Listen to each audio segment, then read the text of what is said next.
തിരുവനന്തപുരം കിളിമാനൂരിൽ 59കാരനെ ഇടിച്ച വാഹനം കസ്റ്റഡിയിലെടുത്ത പോലീസ്. വാഹനം ഓടിച്ച പാറശാല SHO P അനിൽകുമാറിനോട് SP ഓഫീസിൽ ഹാജരാക്കാൻ നിർദ്ദേശിച്ചു.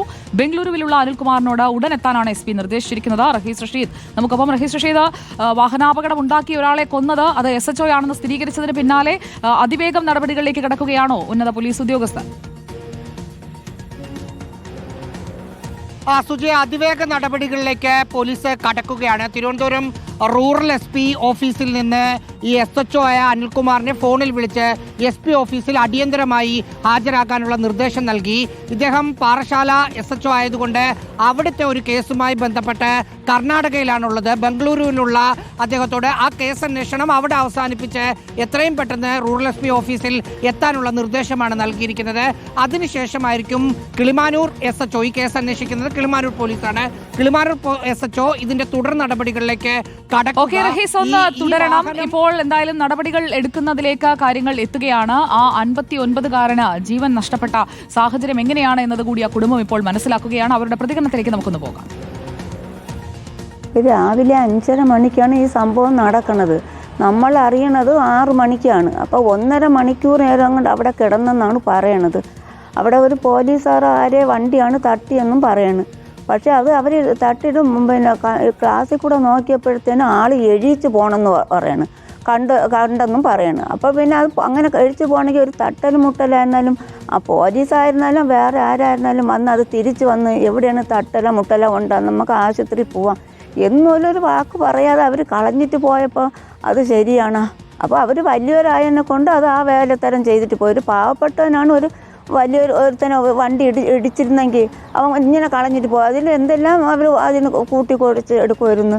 ആ സമയത്ത് കൊണ്ടുപോയെങ്കിൽ രക്ഷപ്പെട്ടേനെ. റഹീസ് റഷീദ് നമുക്ക് പോകണ്ട. റഹീസ് റഷീദ് ഇടിച്ചിട്ടിട്ട് പോയി, ഒരു പാവപ്പെട്ടവനായതുകൊണ്ടല്ലേ എന്നാ കുടുംബം ചോദിക്കുകയാണ്. അയാളെ രക്ഷിക്കാനായിട്ടുള്ള ഒരു മനസ്സ് പോലും ഉണ്ടായില്ലല്ലോ ഈ SHO അനിൽകുമാറിന്. റഹീസ്, അത് കേൾക്കുമ്പോൾ സങ്കടമാവുന്നു.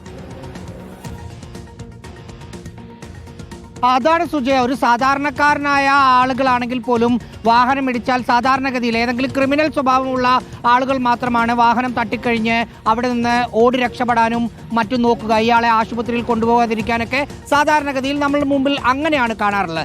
അതല്ലാതെ ആരും അതിനൊരു SHO ആവണമെന്നൊന്നുമില്ല. ആരാണെങ്കിലും വാഹനം തട്ടിയാൽ അത് എത്ര വലിയ അപകടമാണെങ്കിലും നിർത്തി പരിക്കേറ്റ ആളെ ആശുപത്രിയിൽ കൊണ്ടുപോകാനാണ് സാധാരണമായി എല്ലാവരും ശ്രമിക്കുക. ഈ SHO അനിൽകുമാറിന്റെ മൊഴി പ്രാഥമികമായി എടുത്തതിൽ നിന്ന് മനസ്സിലാകുന്ന ഒരു കാര്യം, വാഹനം തട്ടിയത് അദ്ദേഹം അറിഞ്ഞു. വാഹനം തട്ടിയതിനു ശേഷം വണ്ടി നിർത്തി നോക്കി ഒരാൾക്ക് പരിക്ക് പറ്റിയെന്ന വിവരവും ഇദ്ദേഹത്തിനുണ്ട്. അതിനുശേഷം പരിക്ക് ഗുരുതരമല്ല എന്ന് കരുതി ഞാൻ വാഹനം ഓടിച്ചു മുന്നോട്ട് പോയി എന്ന വിശദീകരണമാണ് പ്രാഥമികമായി ഉന്നത പോലീസ് ഉദ്യോഗസ്ഥർക്ക് അനിൽകുമാർ നൽകിയിരിക്കുന്നത്. എത്ര ഗുരുതരമായ ഒരു തെറ്റാണെന്ന് ഓർക്കണം.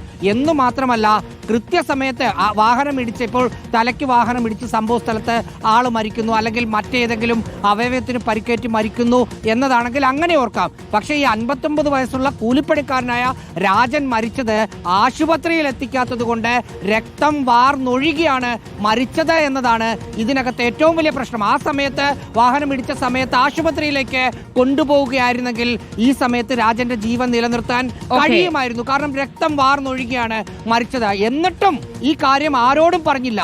അതാണ്, ഇടിച്ചു കൊന്നു, അതിനുശേഷം ഒന്നും മിണ്ടിയില്ല. എന്നിട്ട് ബാംഗ്ലൂരിൽ പോയി രക്ഷപ്പെടാമെന്ന് കരുതിയെങ്കിൽ അത് നടക്കില്ല.